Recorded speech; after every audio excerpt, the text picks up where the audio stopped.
तर या आंदोलनावर आपलं लक्ष असेलच। वळूयात पुढच्या एका महत्त्वाच्या बातमीकडे।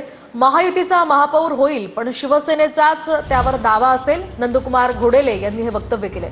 शिंदेंच्या शिवसेनेचे नंदकुमार घोडेले यांनी हे वक्तव्य केले। त्यामुळे महायुतीमध्ये यामुळे महापौर पदावरून नेमकं चाललंय काय असा प्रश्न निर्माण होतोय।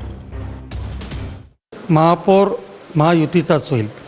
महायुती म्हणून निवडणुका लढवायच्या आहेत। जर भारतीय जनता पार्टीने असं म्हटलं असेल की ज्यांचे नगरसेवक जास्त त्यांचाच महापौर होईल, आनंदाची गोष्ट आहे की शिवसेना प्रमुखांचं शहर आहे आणि मला वाटतं शिवसेनेचेच नगरसेवक जास्त येतील आणि शिवसेनेचाच महापौर होईल जर त्यांनी तसं म्हटलं असेल तर।